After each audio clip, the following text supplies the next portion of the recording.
Hello there, Kevin here with another episode of the Feel Good English Podcast. Today we have another book episode where I talk about books that I've read that I think can not only help my life, but also help your life. This book is called 13 Things Mentally Strong People Don't Do by Amy Morin. And think of it as exercise for your brain. It's going to make our brains stronger and become mentally strong. In this episode, I'm going to talk about a few things from the book. I'm not going to talk about all 13 things. That would take too long. When I saw this book online, I was reading the preview, and the name sounded just like another whatever book, nothing special. But then I saw the 13 things, and a lot of them connected with me. They seem very current and modern, and issues that we are facing today with the social media and with the way our world works, the modern world works today. So I just decided to check it out. Also, the author's story really intrigued me. She's a young woman, and in her 20s, her mother died suddenly, and a few years later, her husband passed away suddenly as well. So extremely dramatic things happened in her life.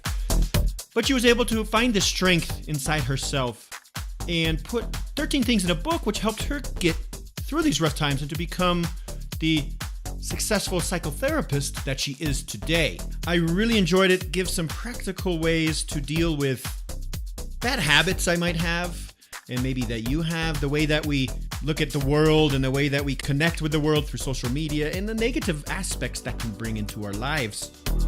The few things I'm going to talk about are, one is how social media is destroying relationships and making us lose touch with our true values. And I'm going to give you 2 ways that you can fight this problem.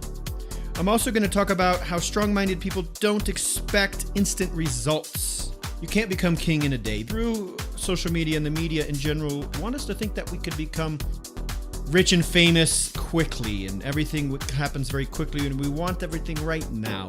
This creates stress and anxiety. And in this book, she helps you deal with this problem and how to not think we're going to get instant results all of the time. And lastly, strong-minded people don't try to please everyone. Are you a people pleaser? Do you try to make people happy all the time? Do you try to make your boss happy all the time to the point where it stresses you out? I know I've been there before, and I'm going to give you some tips on what you can do to avoid being a people pleaser. So listen to this episode, learn a few things that will make you mentally strong. If you want a transcript to this episode, you can get it for free by going to my website, feelgoodenglish.com/member. There you will see that there are 2 ways to get transcripts to become a member. One is free, one is $10. It's easy. Go over there, get the transcript so you can read along with the episode. That's enough introduction. Let's get into the lesson.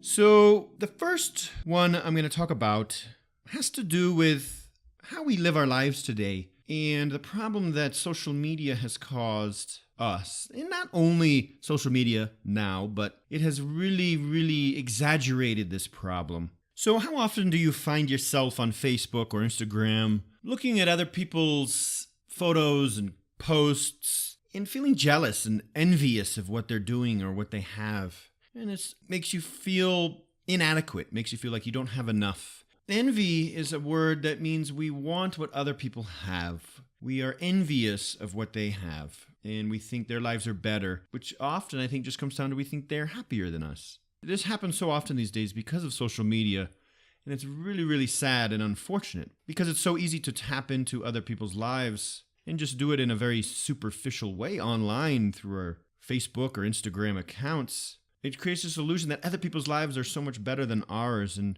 obviously, when people post good photos and vacation photos and things they bought, they only post things that are positive. Most people don't post the bad things that happened in their life. They post the good times. So some people are having a lot more good times lately, so they'll be posting a lot more. But then when they're going through bad times, you won't see them as much. But we only attach to that good stuff, and I think naturally we tend to, by default, think that other people's lives are better than us when we get connected to that stuff on Facebook. A big problem with this is we can easily get sucked into a rat race and working around the clock, almost killing ourselves through work, trying to achieve this level of success that we've created online through social media, this success of being on vacation all the time, having really nice things. And we kill ourselves just working too much. We get burnt out, stressed out, frustrated because our lives don't match what we see online of our friends. But in the end, relationships are what counts, and relationships are key. Healthy, strong, good relationships. A side effect of being envious of others online is this envy turns to resentment, and resentment means you almost are angry at this person, or you don't want to be around them. You think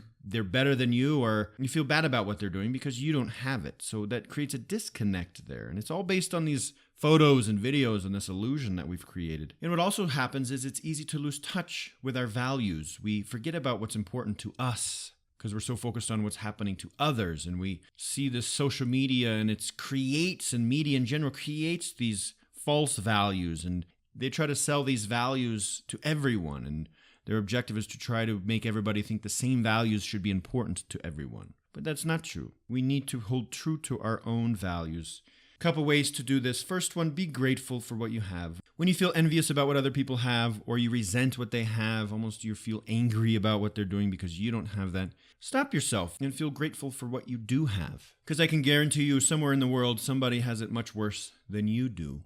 The other tip I have here is to find real solitude. Often, if we're not done working, we're done studying, we'll relax. But when we relax, what do? We take out our phone and we look at Facebook. Or we go on TV when we watch stupid television programs. And that's not real solitude. We need to disconnect from that. We need to find solitude and be by ourselves in our own thoughts and not be bombarded by the lives of other people, even in our relaxation moments. So you can read a book, you can meditate, you can go for a walk outside, listen to something inspiring or motivational or educational, and truly disconnect from the world. This will help you, and this can help you not always be connected with other people's lives in a very superficial way. The next thing from this book that I really liked is mentally strong people don't expect immediate results. The modern world has shown us this false reality of immediate results and instant gratification. We want to feel happy now. We want to achieve success now. Maybe at your company you've seen some young 20-year-old kid who's an intern, he's in college, and he comes to work at the company as an intern, and he thinks he'll be a manager in a year or two. The way he acts, the way he works is if he isn't a manager in a year, he thinks he's doing something wrong. You've been there for 10 years, putting in good work, and this young kid comes in thinking that he can be a manager in a year and post a photo of him in his new BMW on Instagram once he becomes a manager. It's that whole social media thing again, an instant gratification. You also see companies that have become billion-dollar companies in a few months, and they show you how you can too become an overnight success. But in reality, this is less than 1%. This is like 0.001% of the cases. Most successes take a long time, and you'll need to go through a lot of failures to get to the success that you're looking for. Perseverance is key. Perseverance separates the champions from the rest. To do this, just connecting it to the first one, stay true to your values. Find goals that connect with your values. Begin with the end in mind, like from Stephen Covey's book, which is also an episode of the Feel Good English podcast. Think of what you want in the end, and then create goals based on that, and keep working until you achieve those goals.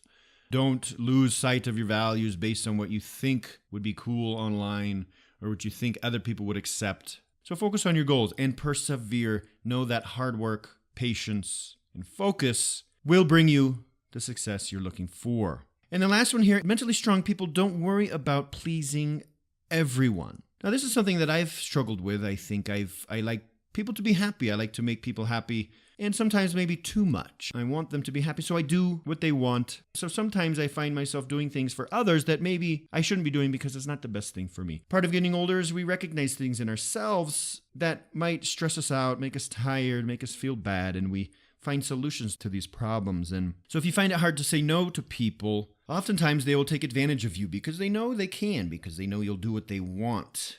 And this will cause you to feel burnt out, to feel frustrated and stressed out because you're just doing more than you should be doing. Some signs that you might be a people pleaser, sometimes you find yourself saying no to somebody, but then for many days or weeks after that, you still feel bad about it. You don't feel confident about saying no to somebody.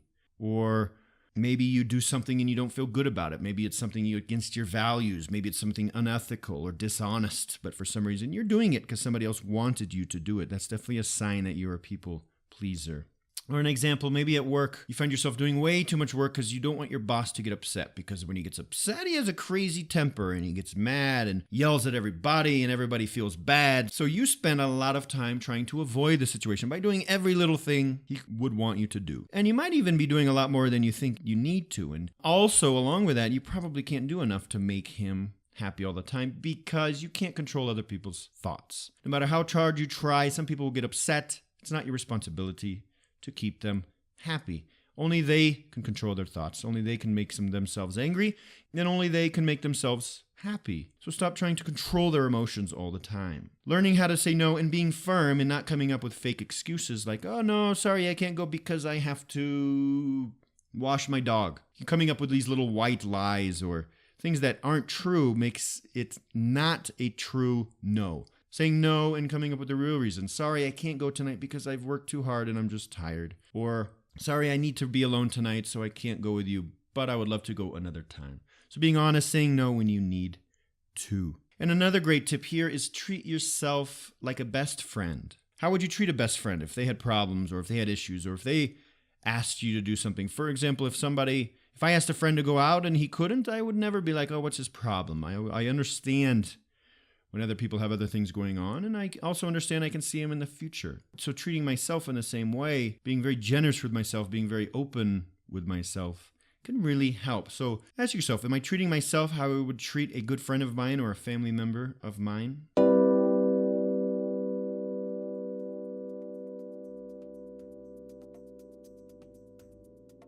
So going through the vocabulary from this lesson, at 50 seconds you hear me say tap into. You have to tap into, 2 words, tap, T-A-P, into, 1 word, into. To tap into means to connect with something or to understand something, to put mental energy into something, to connect with it so you can use the resource for what it is. I'm going to tap into this energy. I'm going to tap into this emotion. 1 minute, 25 seconds by default. If you do something by default or if something happens by default, it's the automatic response to a stimulus. So when this happens by default, this will happen. An example, when I get home, by default, my lights turn on. They're automatic. Or when the teacher comes into class, by default, all of the students start getting crazy. So it's an automatic response. 1 minute, 34 seconds, sucked into a rat race. So a couple things here. To get sucked into means to get pulled into pretty abruptly or aggressively, to get pulled into. And rat race is an expression meaning usually we talk about the work cycle, always working to make more money and then working more to make more money, working more to make more money. So think of a rat in a track or in a device that he keeps going in circles. Always going in circles. He gets the cheese, he comes around, he does something, he gets the cheese, he comes around and gets something. That is a rat race, literally. But metaphorically, we talk about a rat race as, oh, I'm living in a rat race, meaning I always feel like I'm doing the same thing. Big point in this episode, envy. Envy is when you want something somebody else has. You want the life they have.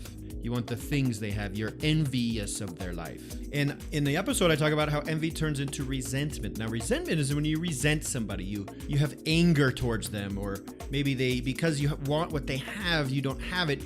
Instead of just feeling bad about yourself, you actually start feeling angry with that person. You resent them. Or if somebody did something bad to you in the past, you resent them for that. You still have bad feelings. Remember that time she cut off my hand? Oh yeah, now I only have one hand. Yeah, I resent her for that. With good reason, right? 2 minutes, 28 seconds, we lose touch with our values. To lose touch with something means you forget about it or you get distracted. Often you hear lose touch with reality. He's lost touch with reality. He's gone crazy. So we lose touch with our values. Social media makes us lose touch with our values, so we don't really know what's important to us. 4 minutes, 18 seconds, a very important business word, intern. An intern is somebody who works at a company, often when they're studying in college, and they're getting experience that's connected with their degree. So he's an intern, he's doing an internship at the company. He doesn't work there, he's just kind of training. Then at 6 minutes, 25 seconds, burnt out. It's a phrasal verb, to burn out, or to feel burnt out, like fire burns you. The participle tense burnt. To feel burnt out or to burn somebody out means to use up all of the energy. You're totally exhausted. I'm burnt out. I've had enough. I can't handle anymore. I'm done with this. I'm totally burnt out. I need a vacation. Work is burning me out. And lastly, 7 minutes, 44 seconds, we say something called white lie. To tell a white lie, L-I-E, is a little small, kind of innocent lie. It's not a big, dangerous lie. A white lie is just like, I can't go with you to the bar because my mother is cooking me dinner. But maybe she's not cooking you dinner. It's not really going to affect anybody else's life that badly, but it's kind of an innocent lie. And we all tell little white lies now and then, right? And in the book, it's talking about how when you say no to somebody, try to avoid using these little white lies. Try to be as honest as possible. Because if you say no and then give a white lie, you're actually not really saying no truly in taking care of yourself. You're just saying no to make the other person happy.